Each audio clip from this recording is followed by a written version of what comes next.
living in a world where people care for one another, and the importance of feeling connected that are founded in the earliest years of our lives. Lorsque la reine Camilla s'est penchée pour parler à la princesse Charlotte, elle n'a pas réalisé que Catherine l'observait. Et ce qui s'est passé ensuite a tout changé. Cela avait commencé comme n'importe quel week-end de printemps du calendrier royal, planifié à la minute près, rempli d'obligations familiales et avec Windsor en toile de fond. Mais quelque chose dans cette réunion particulière déplut à la princesse Catherine. Au fil des ans, elle avait appris à se fier à son instinct, surtout lorsqu'il s'agissait de ses enfants. Charlotte était restée inhabituellement silencieuse toute la matinée, ni maussade ni en colère, juste renfermée, comme si elle cherchait à se fondre dans le décor. Et cela ne lui ressemblait pas du tout. La famille s'était réunie au château de Windsor pour un déjeuner privé, en l'honneur d'une récente action caritative de la reine consort. Ces moments n'étaient pas rares, mais ils réunissaient plusieurs générations sous un même toit. La famille de Camilla, la famille de Catherine et, souvent, un mélange de membres de la famille royale élargie qui ne s'entendaient pas toujours bien. Catherine ne s'en souciait pas, mais restait prudente. Si le prince William pouvait se détendre dans son rôle, elle devait tout surveiller. Cet après-midi-là, Charlotte avait été invitée à s'asseoir avec les plus jeunes cousins royaux dans l'un des salons annexes. Le cadre était formel, mais décontracté selon les standards royaux. Les enfants devaient discuter poliment et savourer leur thé pendant que les adultes échangeaient dans le hall principal. Catherine avait aidé Charlotte à s'asseoir, l'avait embrassée sur le front et avait quitté la pièce avec un dernier regard. Rien ne semblait anormal. Du moins pas encore, mais quelque chose avait changé plus tard. Environ 45 minutes après le début de la réunion, Catherine discutait avec un haut fonctionnaire lorsqu'elle vit Charlotte passer devant une des portes ouvertes du couloir. La petite fille ne pleurait pas, mais son visage était devenu pâle, sa bouche pincée. Elle paraissait blessée, non pas au sens d'une éraflure, mais émotionnellement meurtrie. Catherine s'excusa en plein milieu de sa phrase et la suivit. Elle trouva Charlotte seule au fond du couloir, près d'une des portes de service. Ses mains étaient jointes devant elle, le regard fixé au sol. « Que s'est-il passé? » demanda doucement Catherine. Charlotte hésita. « Rien. Maman. » Mais Catherine s'était accroupie à sa hauteur. « Ma chérie, je sais quand ça ne va pas. » La voix de Charlotte s'éleva doucement. « Grand-mère Camilla a dit que je frimais. Elle m'a dit de ne pas parler à moins qu'on ne m'adresse la parole. » Catherine a cligné des yeux. Quand a-t-elle dit ça? Quand j'ai donné la réponse à Louis, Charlotte a dit « On jouait juste aux devinettes. » Mais elle s'est énervée. Catherine ne répondit pas tout de suite. Elle serra Charlotte dans ses bras et la serra contre elle. Calme et posée en apparence. Mais tout en elle avait changé. Elle avait toujours essayé de maintenir la paix avec Camilla, même lorsque leur relation ressemblait à une danse forcée. Camilla avait ses propres conceptions de la hiérarchie et du comportement. Et même si elle les masquait souvent sous un sourire, son ton la trahissait parfois. Pourtant, Catherine avait supposé que ses piques et ses rebuffades ne s'étendraient jamais à ses enfants. Mais elle avait tort. Plus tard dans la journée, Catherine s'assit à côté de Charlotte pendant la promenade familiale dans les jardins. Camilla était devant, marchant aux côtés de Charles, discutant comme si la matinée s'était déroulée sans tension.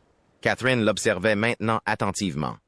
Ce n'était pas seulement la remarque, c'était le fait que Charlotte avait ressenti le besoin de se cacher. Après la visite du jardin, les familles se regroupèrent à l'intérieur. Catherine gardait un œil discret sur tout. À un moment donné, Charlotte prit un deuxième scone à la table des rafraîchissements. Camilla se retourna, baissa les yeux et dit avec un demi-sourire « Peut-être qu'un seul suffira. Ma chérie, on ne veut pas paraître gourmande. » C'était encore ça. Catherine le voyait clairement maintenant. Ce n'était pas un événement isolé. C'était des schémas récurrents, de petits moments qui ne semblaient pas durs pris isolément, mais qui s'accumulaient lorsqu'ils s'adressaient au même enfant. Encore et encore. Catherine ne réagit pas immédiatement. Elle n'était pas du genre à faire des scènes, mais son silence avait toujours été délibéré. Et maintenant, elle en avait assez pour cesser de se taire. William n'avait encore rien remarqué. Il avait été occupé avec Charles et quelques assistants supérieurs à discuter des horaires, mais plus tard dans la soirée. De retour à Adelaide Cottage, Catherine évoquerait le sujet, telle une mère qui avait vu quelque chose qu'elle ne pouvait ignorer. Mais avant que cette conversation n'ait lieu, un autre événement se produisit. Catherine n'a pas envisagé la vie royale comme une vie facile. Elle comprenait le poids du devoir, les règles tacites et la nécessité de préserver les apparences tout en gérant la vie en coulisses. Mais ce qu'elle n'a jamais accepté, ce qu'elle n'accepterait jamais, c'est qu'on la rabaisse, surtout pas un membre de la famille. Le moment arriva juste après que le thé eut été débarrassé. Les adultes s'installèrent dans l'un des salons attenant à la galerie principale. C'était une vieille habitude, héritée de l'époque de la reine. Les enfants furent autorisés à entrer un moment avant d'être emmenés à l'étage par leur nounou. Charlotte était entrée avec George et Louis, l'air neutre. Elle était assise près de la cheminée, feuillettant un livre qu'elle avait choisi sur l'étagère. C'est alors que Camilla entra dans la pièce, son verre d'eau à la main, riant doucement avec l'un de ses assistants de longue date. Son humeur semblait légère. Elle aperçut les enfants, leur adressa un bref sourire, puis se tourna vers les adultes. Mais au bout de quelques minutes, les rires s'apaisèrent. George et Louis s'étaient dirigés vers leur grand-père, debout aux côtés de Charles, tandis que Charlotte restait assise dans le fauteuil. Quelques instants plus tard, Charlotte demanda poliment à Camilla « Puis-je jouer un peu du piano ?» Camilla jeta un coup d'œil par-dessus son épaule. « Le piano? »« Oui ?» dit Charlotte à voix basse. Camilla but une gorgée de son verre, puis la regarda droit dans les yeux. « Chérie, ce n'est pas nécessaire. Laissez les adultes profiter d'un peu de paix. Pourquoi ne pas rester tranquille? Comme une vraie jeune femme? Ce n'était ni bruyant ni cruel, mais c'était direct. Les mots étaient tranchants d'une manière que les adultes sous-estiment souvent. Le ton était sec. Les joues de Charlotte s'empourprèrent. Elle ferma doucement son livre et joignit les mains. Catherine l'entendit. Elle se tenait à proximité, discutant avec Lady Lansdowne. Son regard se porta sur Charlotte, puis sur Camilla. Elle ne dit rien encore, mais son regard se fixa plus longtemps que d'habitude. Et Camilla le remarqua. Leurs regards se croisèrent un instant avant de détourner le regard. La pièce reprit son cours. Les conversations reprirent, mais l'énergie changea. De retour à Adelaide Cottage ce soir-là, Catherine borda elle-même Charlotte. La maison était plus calme maintenant. William terminait un appel avec sa secrétaire particulière et George dormait déjà.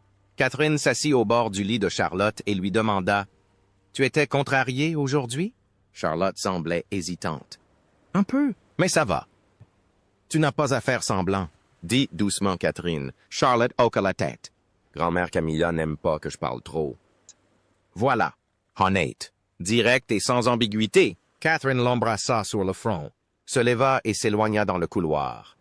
Lorsqu'elle passa devant le bureau, William leva les yeux. « Est-ce qu'elle va bien? » demanda-t-il. « Elle essaie d'aller bien, » répondit Catherine. William se renversa dans son fauteuil. Que s'était-il passé? Catherine lui raconta tout, non pas avec colère, mais avec clarté. Elle répéta les paroles de Charlotte. Elle raconta ensuite comment elle avait vu Camilla faire des remarques froides, se montrer dédaigneuse et tenter à plusieurs reprises de réduire Charlotte au silence. William écouta sans l'interrompre. Mais lorsque Catherine eut terminé, il resta bouche bée. « On ne laisse pas passer ça, » dit-elle. « Je suis d'accord, » répondit-il, « mais il faut gérer ça avec précaution. » Le lendemain matin, Catherine demanda à Charlotte de rester à la maison pour son prochain événement. Il s'agissait d'un projet de jardinage caritatif que Camilla avait organisé pour un des petits-enfants de la famille royale. Catherine avait inventé une excuse pour un léger rhume, mais en réalité, elle ne voulait plus que Charlotte soit là. Pas avant d'être sûre que ce serait sans danger. Camilla apprit que Charlotte ne viendrait pas.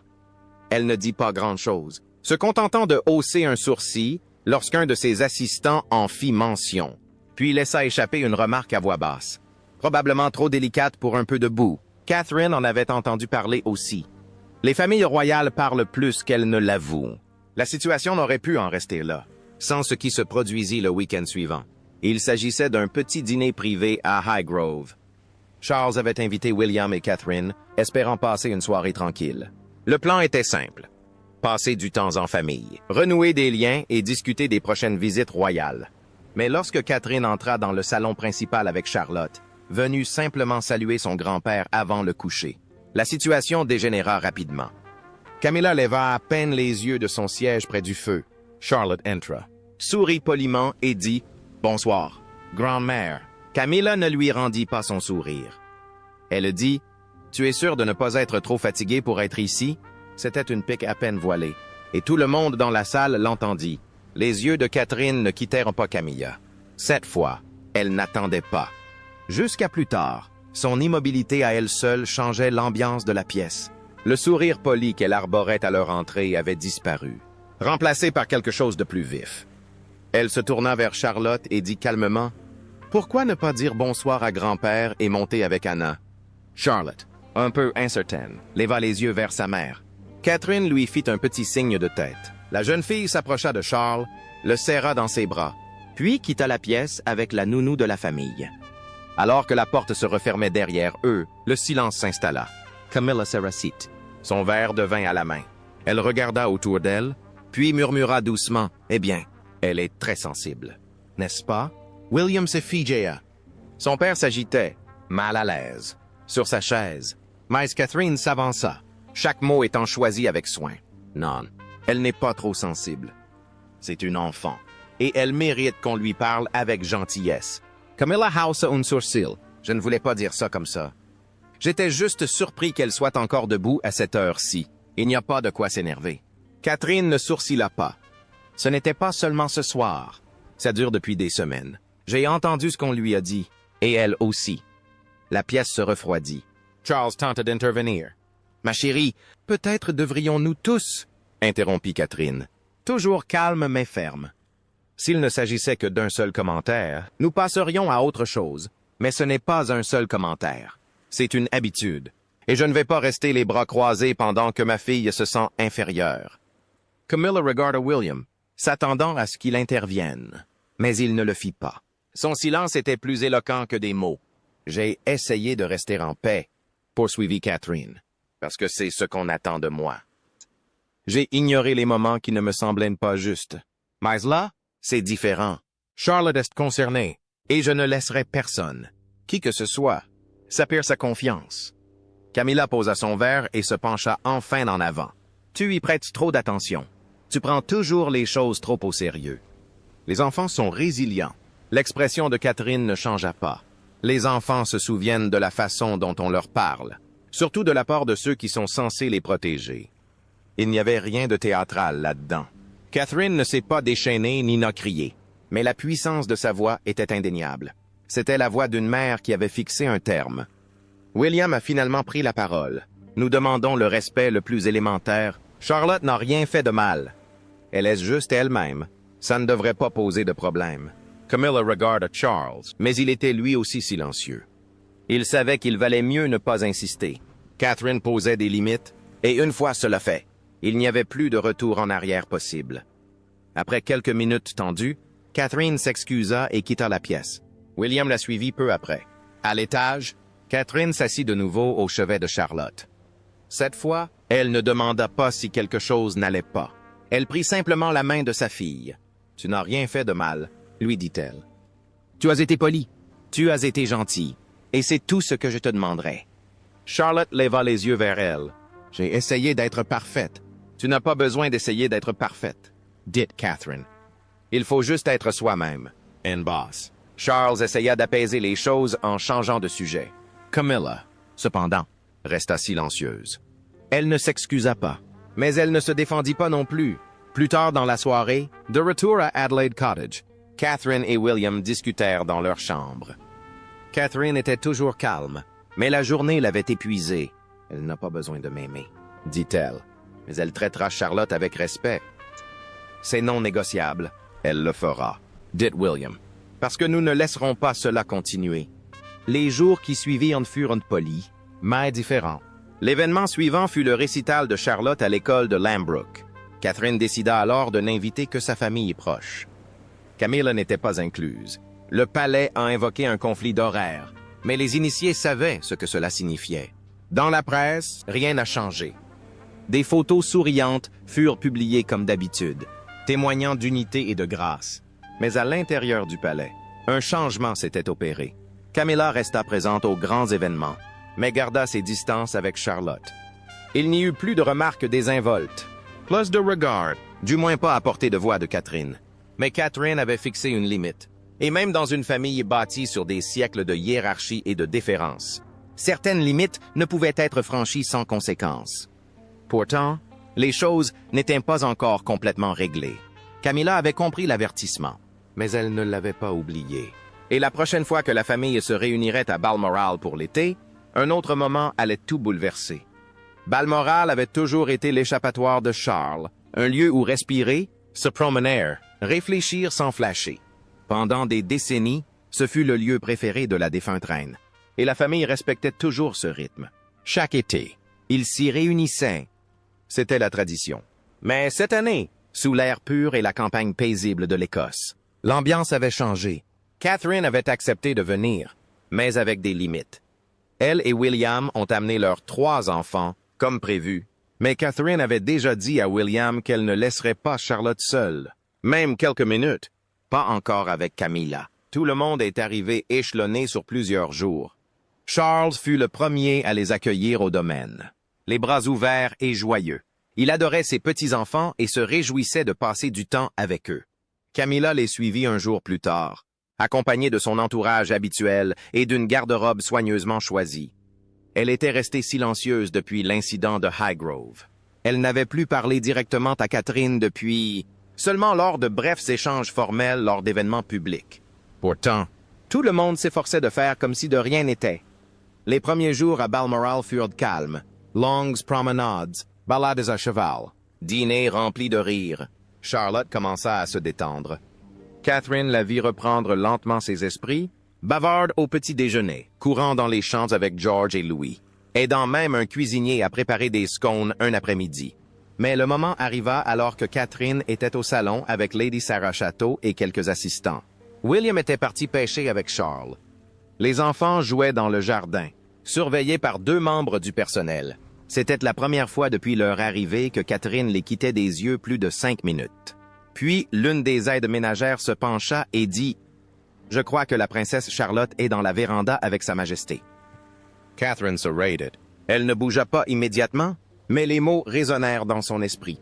Elle s'excusa sans explication et se dirigea d'un pas rapide vers la véranda. En s'approchant, elle entendit des voix. L'une était celle de Camilla, l'autre celle de Charlotte. Catherine marqua une pause, écoutant. « On n'a pas toujours besoin de parler en même temps que les autres, Charlotte, » disait Camilla. « Il est important d'écouter. » Parfois, maman l'oubliait aussi. Charlotte ne répondit pas. Catherine ouvrit la porte.